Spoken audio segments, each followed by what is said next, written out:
بسم اللہ الرحمن الرحیم الحمد للہ رب العالمین والصلاة والسلام علی سید الانبیاء والمرسلین اما بعد۔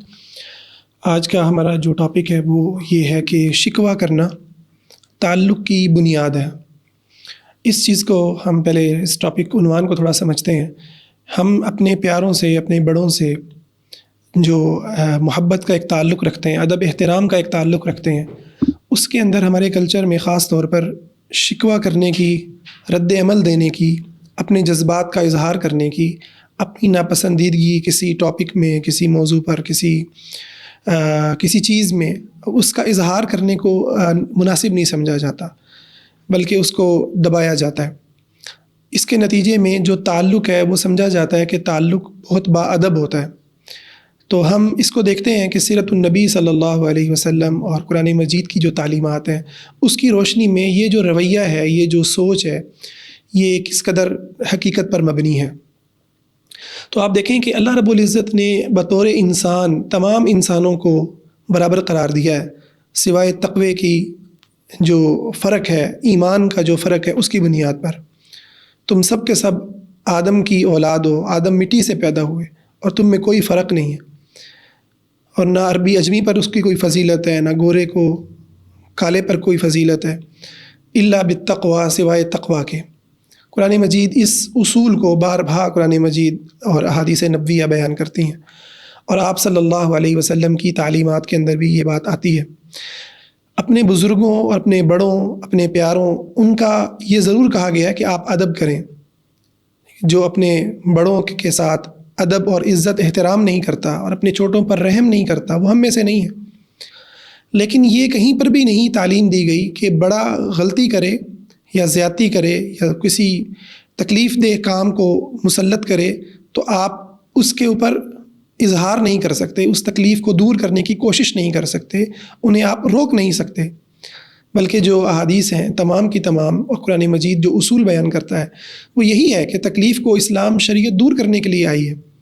آپ صلی اللہ علیہ وسلم نے جو یہ تعلیم دی ہے کہ ظالم کو دیکھو ظلم کرتے ہوئے تو اس کو ہاتھ سے روکو، نہیں تو زبان سے روکو، کم از کم دل میں برا جانو۔ اس میں آپ نے یہ نہیں کہا کہ اس کا تعلق کافروں کے ظلم سے ہے، یا اس کا تعلق جو ہے وہ آپ کے ہم عمر کے ظلم سے ہے، چھوٹوں کے ظلم سے ہے۔ نہیں، یہ ہر ایک کے لیے ہے، وہ خاوند ہو، کوئی والد ہوں، والدہ ہوں، چچا ہوں، ماموں ہوں، یا چھوٹے ہوں۔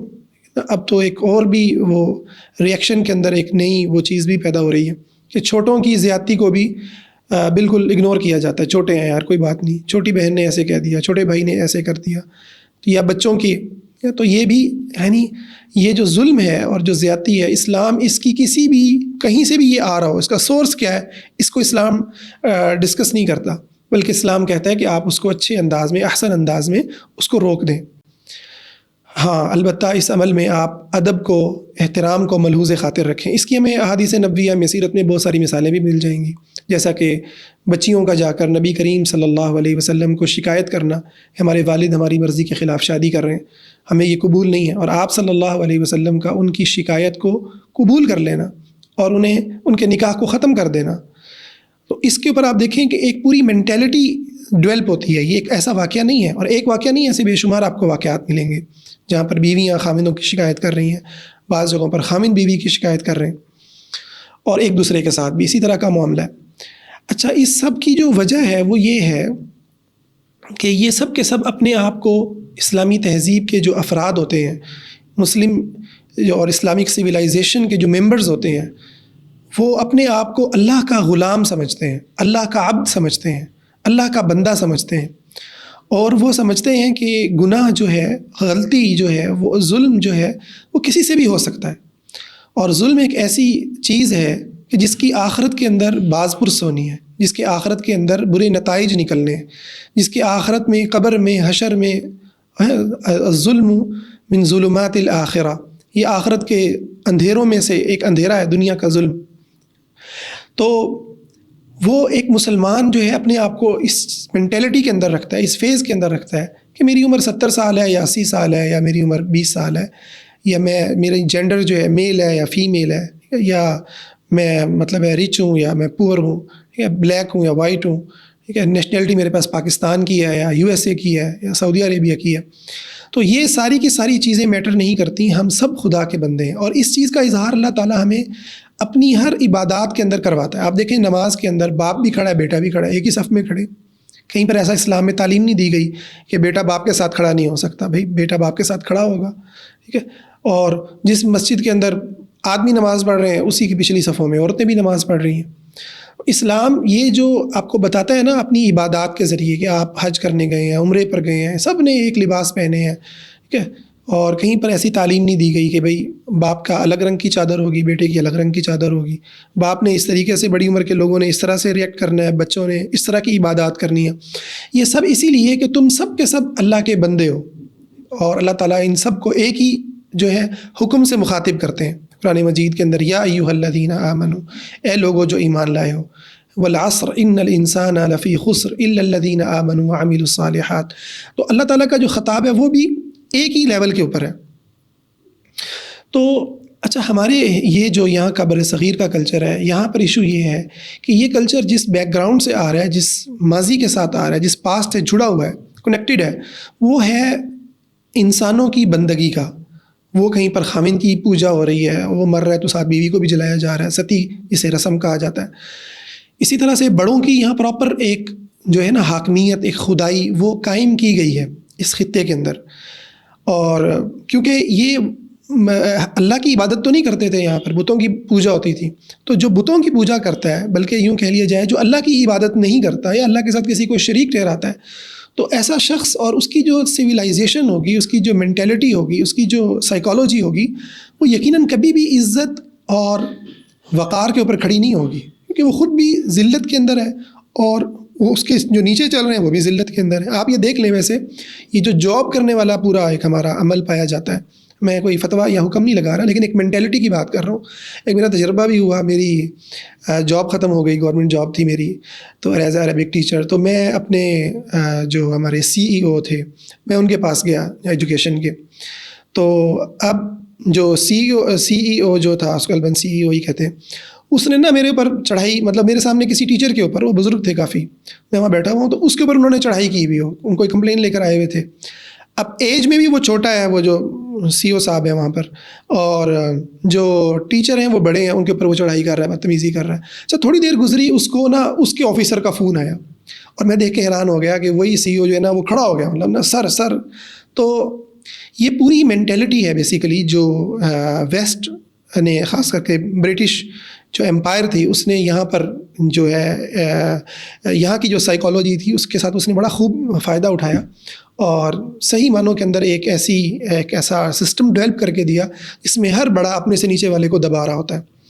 یہی مینٹیلٹی یہاں پر خاندانی نظاموں کے اندر ہوتی ہے کہ ایک باپ جو ہے وہ اپنے باپ سے کے سامنے اف تک نہیں کر سکتا۔ اف اس معنوں میں نہیں جو شریعت کا معنی ہے، اف اس معنوں میں شریعت یہ آپ کو ضرور کہتی ہے کہ ولا تقل لهما اف ولا تنهرهما، آپ ان سے بدتمیزی نہیں کر سکتے، اف نہیں کہہ سکتے، لیکن اسلام نے یہ کہیں نہیں کہا کہ آپ اپنے والد کو سمجھا نہیں سکتے، آپ کو کوئی تکلیف ہو رہی ہے ان کی بات سے، آپ اس تکلیف کا اظہار نہیں کر سکتے، بلکہ یہ تو والدین کے اوپر، اپنے رشتوں کے اوپر، اپنے پیاروں کے اوپر یہ تو احسان ہے، ان کے اوپر بھی آپ احسان کر رہے ہیں۔ کیونکہ دیکھیں قیامت کے دن جب اللہ تعالیٰ کے سامنے کھڑے ہوں گے، اور اللہ تعالیٰ فرماتا ہے کہ یوم یفر المرء من اخیہ وامہ وابیہ وصاحبتہ وبنیہ، ہر کوئی ایک دوسرے سے بھاگے گا، ماں سے، باپ سے، بھائی سے، بہن سے۔ اللہ تعالیٰ نے باقاعدہ رشتوں کے نام لیے، اور اس دن کیا چاہے گا؟ سورۃ المعارج میں اللہ نے فرمایا کہ اس دن وہ چاہے گا کہ اللہ تعالیٰ میرے باپ کو پکڑ لے، میرے گھر والوں کو پکڑ لے، ومن فی الارض جمیعا، زمین کے سارے لوگوں کو پکڑ لے، مجھے بچا دے۔ تو اس دن اگر بیٹے نے، ٹھیک ہے، اپنے باپ کے اوپر کیس کر دیا کہ ابا جی نے میرے ساتھ تو یہ والی زیادتی کی تھی، یا میرے خاندان کے فلاں بزرگ نے میرے ساتھ یہ غلط حرکت کی تھی، یا میری اماں مجھے ایسے تانے دیتی رہی، ٹھیک ہے، مجھے طلاق کیا ہو گئی، اماں نے میری زندگی حرام کر دی، ٹھیک ہے، اور میرے بچوں کی زندگی حرام کر دی، مجھے منحوس سمجھنے لگ گئیں، ٹھیک ہے، میری شادی نہیں ہو رہی تھی تو میرے اوپر ہزار جو ہے نا وہ مجھے جملے سنانے اور مجھے باتیں کرنی، تو ہے ہی منحوس، ٹھیک ہے، تیری وجہ سے گھر کے اندر برکت نہیں آتی، یہ ہے وہ ہے، مطلب 50 جو بھی ڈپریشنز ہیں اس ٹائم پر سوسائٹی کے اندر، ماؤں کے، باپ کے، اکثر زیادہ تر خواتین کے اندر یہ مسئلہ ہوتا ہے، یا لعنت کرنا اپنے بچوں کو۔ تو اگر یہ بچہ بھائی کل کو ابا جی کو پکڑ لے، اماں جی کو پکڑ لے، تو ان کی نیکیاں تو لے گیا نا۔ تو اس دنیا میں ڈائیلاگ کرنا، بات کرنا، بتانا کہ یہ مجھے تکلیف دے رہی ہے بات، یہ ایک انسانی عقل کے لحاظ سے بھی یہ بالکل ایک حقیقت اور نیچرل جو ہے نا وہ سائیکالوجی ہے، اور آخرت کے لحاظ سے بھی یہ بڑی ہی خوبصورت بات ہے کہ آپ ان کو آخرت کے غم سے بچائیں۔ نبی کریم صلی اللہ علیہ وسلم سے بڑھ کر کوئی بھی ہمارے لیے محترم نہیں ہے، کوئی بھی معزز نہیں ہے، کوئی بھی بڑا نہیں ہے، کوئی بھی ایسا نہیں ہے جس کی ناراضگی کا ڈر ہو، جس کے روٹھ جانے کا ڈر ہو، جس کے سامنے انسان جو ہے نا وہ با ادب ہر وقت رہے، یعنی اتنا با ادب کہ فرمایا کہ تمہاری آواز ان سے اونچی ہوگی تمہارے اعمال ضائع ہو جائیں گے۔ لا ترفعوا صوتکم فوق صوت النبی صلی اللہ علیہ وسلم، اللہ تعالیٰ قرآن مجید میں فرما رہے ہیں کہ اپنی آواز کو آپ صلی اللہ علیہ وسلم کی آواز سے بلند نہ کرو۔ لا ترفعوا صوتکم فوق صوت النبی، نبی کی آواز سے بلند نہ کرو۔ تو اس کے باوجود آپ صلی اللہ علیہ وسلم صحابہ کو کہتے ہیں کہ اگر میں نے کوئی کسی سے زیادتی کی ہے تو میرے سے بدلہ لے لے۔ تو یہ کتنی بڑی بات ہے، یہ آپ اپنے بچوں کو بھی کہہ رہے ہیں، یہ اپنے پوتوں کو بھی کہہ رہے ہیں، نواسوں پوتے تو آپ کے تھے نہیں، اپنے نواسوں کو بھی کہہ رہے ہیں، اپنے خاندان کے لوگوں کو بھی کہہ رہے ہیں۔ یعنی نبی علیہ السلام رول ماڈل ہے نا ہمارے لیے، آپ اپنے آپ کو پیش کر رہے ہیں، اور آپ نے یہ تو نہیں کیا کہ جن لوگوں کو یہ کہا کہ بھئی میں نے کسی سے زیادتی کر دی ہو تو وہ لوگ ہوں گے جو سارے میرے سے چھوٹی مطلب میرے سے بڑی عمر کے ہوں یا میرے برابر کے ہوں، ہے نا، ہم تو انہی لوگوں میں سمجھ سکتے ہیں نا کہ ان سے ہی سوری کی جا سکتی ہے، انہی کے سامنے خود کو پریزنٹ کیا جا سکتا ہے۔ آپ کو ایسا کوئی حدیث میں ذکر نہیں ملے گا، آپ نے سب لوگوں کو ہی کہا ہے، وہاں پر چھوٹے بھی ہیں، بڑے بھی ہیں، جوان بھی ہیں، مرد بھی ہیں، عورتیں بھی ہیں، سب کو کہا ہے۔ یہ نبی صلی اللہ علیہ وسلم کی یہ جو اعلیٰ ظرفی ہے، یہ جو انسانیت کا، رشتوں کا، بڑے ہونے کا تصور ہے، اس کو اپنانے کی ضرورت ہے۔ تو اس سے ایک فائدہ تو یہ ہوتا ہے کہ انسان کے اندر تکبر نہیں آتا، وہ خود کو انسان کے طور پر دیکھتا ہے۔ آپ دیکھیں جب ہم اپنے چھوٹوں کے ساتھ اس طرح کا کنیکشن بناتے ہیں نا کہ ہم سمجھتے ہیں کہ یار ان سے ہنسنا نہیں ہے، بس منہ بنا کے رکھنا ہے، ایک فاصلہ رکھنا ہے، خاص انداز کے اندر بات کرنی ہے، ٹھیک ہے، ان کو الاؤ نہیں کرنا کہ وہ کہہ سکیں کہ یہ آپ نے غلط کیا ہے، یار یہ آپ سے غلطی ہو گئی ہے، ٹھیک ہے، ان کے ساتھ ڈسکشن میں ہم نے نہیں آنا، ٹھیک ہے، اپنا ہمارا جو لیول ہے نا وہ اوپر ہی رہے گا۔ اس کا سب سے بڑا نقصان یہ ہے کہ آپ کہیں نہ کہیں تکبر کا شکار ہو رہے ہوتے ہیں، کہیں نہ کہیں تکبر کا شکار ہو رہے ہوتے ہیں، اور اگر آپ بڑے ہیں تو آپ دوسرا جو بڑا نقصان ہے وہ آپ اس کے کنیکشن سے محروم ہو رہے ہوتے ہیں، آپ صرف اس سے ادب لے رہے ہوتے ہیں، اور لازمی بات ہے کہ ادب کوئی کسی کو دینا ان نیچرل، جو کسی کے ساتھ بیٹھنا یا اس کو توجہ دینا یا سننا، وہ لمبا تو نہیں ہو سکتا نا، اسی لیے ہم اپنے بڑوں کے ساتھ ایزی ہو کے نہیں بیٹھ سکتے، اپنے دوست کے ساتھ ہم بیٹھ جائیں گے صوفے پہ ٹانگ رکھ کے، ٹھیک ہے، آرام سے بیٹھے ہوں گے، ٹھیک ہے، لیکن جو ہی ابا جی آئیں گے، کوئی اور بڑا ہمارے رشتوں میں آئے گا تو ہم فوراً سیدھے ہو جائیں گے۔ اچھا، اب وہ جو آپ کی حالت ہے نا سیدھے ہونے کی، وہ لازمی بات ہے، وہ آدھا گھنٹہ چل جائے گی، 1 گھنٹہ چل جائے گی، اس کے بعد آپ کہیں گے نکلو یار یہاں سے، ٹھیک ہے۔ تو سب سے زیادہ جو محروم ہوتا ہے وہ خود بڑا ہوتا ہے اس اپنے طرز عمل کی وجہ سے، اس کا بڑھاپا تنہائی کا شکار ہوتا ہے، اس کی زندگی کے اندر وہ جو اس نے خوشیاں لینی تھی، وہ جو کہوں میں اس نے شریک کرنا تھا، وہ جو بچوں کی اس نے واقعات سننے تھے، وہ اس نے اپنے پاسٹ کو بچوں کو ڈیلیور کرنا تھا، ٹھیک ہے، باتیں سنانی تھی، کہانیاں سنانی تھیں، اپنی زندگی کے جو تجربات، وہ جو سارا کچھ اس نے اگلی نسل کو منتقل کرنا تھا، وہ اس سے وہ محروم ہو جاتے ہیں، بچے بھی محروم، وہ بھی محروم۔ تو یہ دوسرا بڑا جو ہے وہ امکان ہے۔ تیسرا جو ہے نا، اس سے کچھ غلط قسم کی مت جو ہے نا وہ پیدا ہوتی ہیں، ٹھیک ہے، کہ غلطی جو ہوتی ہے وہ ایک یہ تصور بھی آتا ہے کہ غلطی جو ہے نا وہ ایک خاص ایج کے اندر مطلب ہے کہ وہ مانی جا سکتی ہے، ٹھیک ہے، وہ ایج جب گزر جائے تو پھر غلطی نہیں مانی جا سکتی، یہ ایک بہت بڑا مسئلہ ہے۔ آپ کو بتاؤں کہ یعنی یہ ہمارے اس خطے کے اندر، یعنی اسلام کی دعوت پھیلنے کے اندر بھی آپ دیکھ لیں، یہ ایک بہت بڑی رکاوٹ ہے یہ چیز۔ ایک آدمی جو عیسائی ہے یا کسی شرک کے اندر مبتلا ہے، کسی بیماری میں مبتلا ہے، اللہ کو چھوڑ کر کسی انسان کو اپنا مشکل کشا سمجھتا ہے، ان کے سامنے سجدہ ریز ہوتا ہے، شرک کے اندر مبتلا ہو رہا ہے، ایک ایسی بیماری میں مبتلا ہو رہا ہے جو اس کی آخرت کو برباد کر سکتی ہے۔ تو آپ دیکھیں کہ ایک خاص ایج کے بعد جا کے انسان جو ہے نا وہ اپنے مذہبی نظریات کو بھی تبدیل کرنے کو تیار نہیں ہوتے۔ اس کے پیچھے وجہ یہی سائیکالوجی ہے کہ یار ہم نے عمر گزار لی، ہم نے بال چٹے کر لیے، ہے نا، تو ہم دھوپ میں ہم نے بال سفید کیے ہیں، ہمیں نہیں پتہ کیا صحیح ہے کیا غلط ہے۔ اسی طریقے سے ظلم کی بہت ساری چیزیں، بہت سارے والدین اپنے بچوں کو میں سے بیٹیوں کو وراثت سے محروم کر دیتے ہیں، ساری وراثت اٹھا کے بیٹوں کے نام لگا دیتے ہیں، ان کو کوئی سمجھانے والا ہی نہیں ہوتا، وہ ان کی آخرت خراب ہو رہی ہے، قبر ان کی باری ہو رہی ہے، قیامت کے دن 7 زمینیں جو انہوں نے دی نا کسی اور کو، وہ ان کے سر کے اوپر ہوں گی، اور وہی بیٹی قیامت کے دن گریبان پکڑی ہوئی ہوگی۔ دنیا میں چاہے جو مرضی کہہ لیں آپ بیٹی کو، بیٹی جو مرضی کہہ لے کہ یار میں ابا کو تو میں نے معاف کر دیا، بھائی قیامت کے دن وہ نہیں معاف کرے گی، اس نے جو معاف کیا نا وہ قیامت کے دن سب ریورس ہو جائے گا. جب اس کو ضرورت ہوگی نا جنت میں جانے کے لیے نیکیوں کی، تو وہ کہے گی بھائی آتے ہیں ابا جی آئے نیکیاں، میں تو جاؤں نا جہنم سے کے غوطوں سے میں تو بچوں، اتنی خوفناک چیز ہے. تو یہ کتنا ہی مطلب بھیانک ہے نا کہ آپ یہ سمجھنا کہ عمر کا ایک خاص حصہ ہوتا ہے، بس اسی میں سیکھا جا سکتا ہے، اسی کے اندر بدلا جا سکتا ہے، اسی میں غلطیوں کو مانا جا سکتا ہے. یا اسٹیٹس ہے نا، اگر آپ خاوند ہیں تو آپ کو اپنی جو ہے نا وہ بنا کے رکھنی ہے، ڈیکا بنا کے رکھنا ہے. ٹھیک ہے،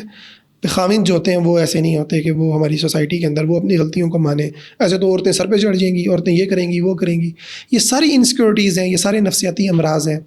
جو اگر ہم قرآن سے، سنت سے، سیرت سے اگر ہم دیکھیں تو بالکل سیرت اس کو اڑا کے رکھ دیتی ہے، ان کی کوئی حیثیت ہی نہیں ہے. اگرچہ کہ یہ ایک ایسی باتیں ہیں جو نسل در نسل بڑے اپنے چھوٹوں کو منتقل کرتے ہیں، ہے نا، بڑے اپنے چھوٹوں کو منتقل کرتے ہیں، اور وہاں پر کوئی آیت کوئی حدیث اس کے پیچھے نہیں ہوتی، بلکہ یہی پوری ہندو مینٹیلٹی ہوتی ہے. اچھا، اسی طریقے سے بزرگ ہونے کا جو مطلب ہے، یہ ایک بڑی اہم بات ہے. بزرگ ہونے کا جو مطلب ہوتا ہے وہ یہ لیا جاتا ہے کہ ہماری عزت ہو. اچھا، عزت جو ہوتی ہے وہ کیسے ہوتی ہے، یعنی عزت کسے کہتے ہیں؟ یہ ایک اتنا اہم پوائنٹ ہے جس کو ہم سوچتے نہیں ہیں. کیا عزت اسے کہتے ہیں کہ آپ وقتی طور پر کسی کو جو ہے نا وہ اس کا منہ بند کر دیں؟ یا عزت کا جو تعلق ہے وہ دل کی فیلنگز کے ساتھ ہے، احساس کے ساتھ ہے، یقیناً دل کے ساتھ ہے نا. تو اگر آپ نے کسی انسان کو با ادب کر دیا، اس کو آپ نے خوف میں مبتلا کر دیا، آپ نے اس کو یہ لیول ہی نہیں دیا کہ وہ آپ کے ساتھ اپنی پریشانی کو، اپنی تکلیف کو ظاہر کر سکے، اور آپ فیل کر رہے ہیں یار یہ میری عزت ہو رہی ہے، تو حقیقت میں آپ کی عزت نہیں ہو رہی، آپ کی بے عزتی ہو رہی ہے. آپ کی تو بے عزتی ہو رہی ہے. آپ کے مرنے کے بعد اگر وہ آپ کے لیے دعا کرے گا، کیا وہ دل سے ہوگی؟ کیا وہ دل سے دعا دے گا؟ یا ایون مطلب آپ کی زندگی کے اندر وہ آپ کو دل سے کتنا مطلب چاہے گا بنسبت اس بندے کے کہ جو اپنی غلطی کو نہ صرف یہ کہ قبول کرتا ہے بلکہ اپنی چوٹوں کو یہ لیول دیتا ہے کہ یار آپ اظہار کر سکتے ہو، تکلیف کا اظہار کر سکتے ہو. تو یہ اصل میں عزت ہے. تو عزت کے کانسیپٹ کو ٹھیک کرنے کی ضرورت ہے. دیکھیں، اللہ تعالیٰ نے قرآن مجید میں نا کہیں پر بھی یہ باتیں نہیں کی کہ عزت بڑوں کے لیے ہے. کیا اللہ نے فرمایا؟ کہ اللہ تعالیٰ کے لیے، اس کے رسول کے لیے عزت، مومنین کے لیے عزت ہے. ٹھیک ہے، عزت اہل ایمان کے لیے. اللہ تعالیٰ نے یہ لفظ بولے ہیں، یہ نہیں بولا کہ عزت بڑوں کے لیے. بچوں کو یہ ضرور کہا ہے کہ آپ بڑوں کا احترام کریں، لیکن ایسا نہیں کہا کہ یہ جو احترام ہے یہ صرف بڑوں کا حق ہے، بچوں کا کوئی حق نہیں ہے. یہ جو کنسیپٹ آیا ہے یہ بالکل اسلام کے ساتھ ٹکراتا ہے. اسلام کے اندر عزت مومنین کے لیے، اہل اسلام کے لیے، اللہ کے فرما برداروں کے لیے.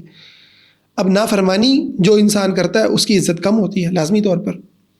تو اس لیے یہ جو کنسیپٹ ہے عزت کا، اس کو بھی دیکھنے کی ضرورت ہے کہ یہ جو کنسیپٹ ہے یہ ہمارا کہاں سے آ رہا ہے. اچھا، اب اس میں پرابلم ہوتا ہے کہ اگر ہم بچوں کو الاؤ کریں تو یار بچے تو بدتمیزی بھی کرتے ہیں. تو بھائی آپ کو بڑا اسی لیے بنایا گیا ہے، اس لیے نہیں بنایا گیا کہ آپ سچویشن کو ہینڈل نہ کر سکیں. ٹھیک ہے، آپ دیکھیں مثال ہے، چھوٹا بچہ ہوتا ہے، جب وہ دودھ پیتا بچہ ہوتا ہے وہ بستر پر پیشی کرتا ہے، تو آپ کبھی ماں یہ کہتی ہے کہ یار تم کیسے جاہل ہو، بستر پر پیشاب کر رہے ہو؟ ٹھیک ہے، یا اس کو جو ہے نا اس بات کے اوپر یار تم مطلب ہے تم نے مجھے ذلیل ہی کر دیا ہے، میں تمہیں کھلا رہی ہوں، روتے جاتے ہو. بھئی وہ ماں سمجھتی ہے کہ میں ماں ہوں، میں باپ بھی سمجھتا ہے، خاندان بھی سمجھتا ہے کہ یار ہم بڑے ہیں وہ چھوٹا ہے. تو چھوٹے کی جو مینٹیلٹی ہے، اس کی جو صلاحیت ہے سوچنے کی، وہ اسی لحاظ سے اس نے ریئیکشن دینا ہے نا. تو اگر کوئی بچہ شدید ریئیکشن دے رہا ہے تو بجائے اس کے کہ آپ اس سے گھبرا کر ریئیکشن کا منہ بند کر دیں، آپ یہ سمجھیں کہ جو شدید ریئیکشن دے رہا ہے، ایک تو یہ ہے کہ وہ چھوٹا ہے. ٹھیک ہے، ہم بڑے ہیں، ہم نے اس کو ہینڈل کرنا ہے. ٹھیک ہے، ممکن ہے کہ وہ وقتی طور پر بدتمیزی بھی پھر بھی اتر آئے. ٹھیک ہے، ہاں جہاں اس کو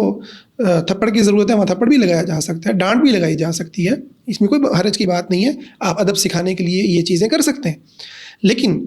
جہاں آپ کو پتہ ہے کہ یہ ایک ریئیکشن ہے اس کا، اور اس ریئیکشن کے پیچھے اس کی تکلیف ہے، ٹھیک ہے، تو آپ کو اس کے اسباب پہ کام کرنا ہے. آپ کو اس چھوٹے کے ساتھ چھوٹا نہیں بن جانا، آپ کو خود دشمنی پہ نہیں اتر آنا. ٹھیک ہے، آپ کو اپنے لیول کو مینٹین کرنا ہے. اللہ نے آپ کو اگر علم دیا ہے دنیا کا، دین کا، آپ کو اللہ تعالیٰ نے عمر دی ہے، لازم بات ہے انسان عمر سے، تجربات سے گزرتا ہے، آزمائشوں سے گزرتا ہے، اس کا دل تو بڑا ہوتا ہے، بچوں کے دل چھوٹے ہوتے ہیں. تو ان سے درگزر کرنا ہے اور سیکھنا ہے کہ ہم کیسے ہینڈل کریں سچویشنز کو. یہ بڑی تکلیف کی بات ہے کہ ہمارے ہاں جو سیکھنے کا عمل ہے وہ نہیں کروایا جاتا. یعنی جو رویے ہیں نا سیکھنے والے کہ آپ نے فلاں ٹائم پہ کیسے ریئیکشن دینا ہے، وہ ہمیں وہی ہیں جو ہمیں ہندوؤں سے نسل در نسل ہمارے پاس منتقل ہوتے چلے آ رہے ہیں. First impression is last impression. ٹھیک ہے، تو پہلی رات جو ہے نا بلی مار دو تو بیوی ڈر کے رہے گی. دیکھیں نا، یہ مطلب پورے کانسیپٹس ہیں. دبنا نہیں ہے، اس نتیجے میں رشتے ٹوٹ جاتے ہیں، گھروں کا بیڑا غرق ہو جاتا ہے، جہالت کی انتہا ہو جاتی ہے. لیکن ہم یہ نہیں سمجھ پا رہے ہوتے یہ کیا ہو رہا ہے. اس میں آخری بات کر کے میں بات کو کلوز کرتا ہوں. دیکھیں، بات یہ ہے کہ میں خود بھی بڑا ہوں، میرے بھی بھانجے بھتیجے ہیں، تو الحمدللہ اللہ تعالیٰ نے ایک ہمیں بیٹی بھی دی ہے. تو میں ایک چیز کو سمجھتا ہوں کہ ہم جو بڑے ہیں نا، ہمارے بہت سارے زخم ہوتے ہیں، اور ہمارے جو زخم ہوتے ہیں نا وہ ہمیں اپنی سوسائٹی سے، اپنے بڑوں سے، اپنے ارد گرد کے لوگوں سے ملے ہوتے ہیں. ہم ان زخموں کو ہیل نہیں کرتے، ہم ان کو دیکھتے نہیں ہیں. ہمیں پتہ نہیں ہوتا کہ ہم جو ریئیکشن دے رہے ہیں اصل کے اندر ہم کہیں پر ہمارا کوئی جو زخم ہے نا وہ اس پر کٹ لگ گیا. ٹھیک ہے، ہمارا ٹراما جو ہے نا ٹریگر ہو گیا، تو ہم ریئیکشن دیتے ہیں اس طرح کا جو بڑا ہی خوفناک ہوتا ہے. حالانکہ وہ سچویشن میں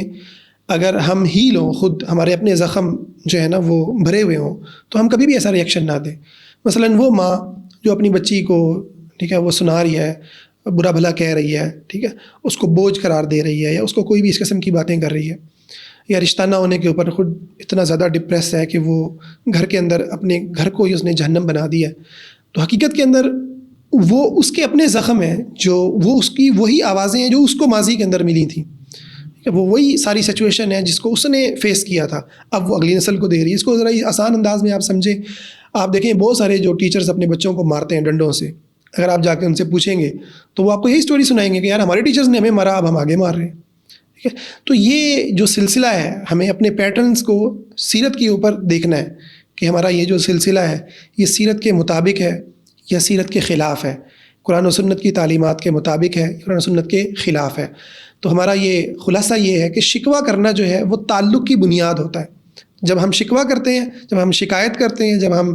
تکلیف کا بتاتے ہیں، تو پھر آپ کا تعلق مضبوط ہوتا ہے، بشرطے کہ بڑے سمجھدار ہوں. جن سے شکوہ کیا جا رہا ہے وہ سمجھدار ہوں، وہ سمجھ رہے ہوں کہ یار یہ بچہ تو میرے ساتھ ایزی ہو رہا ہے. ٹھیک ہے، یہ جب اپنی تکلیف کو ظاہر کر رہا ہے تو اس کے بعد یہ ایزی ہو جائے گا. جب اپنے غصہ اس کا نکل جائے گا، دکھ اس کا ظاہر ہو جائے گا، جہاں میں اپنی اصلاح کر لوں گا وہاں میرا اس سے تعلق بھی اچھا ہو جائے گا. اور جب دل میں رکھے گا، دبائے گا،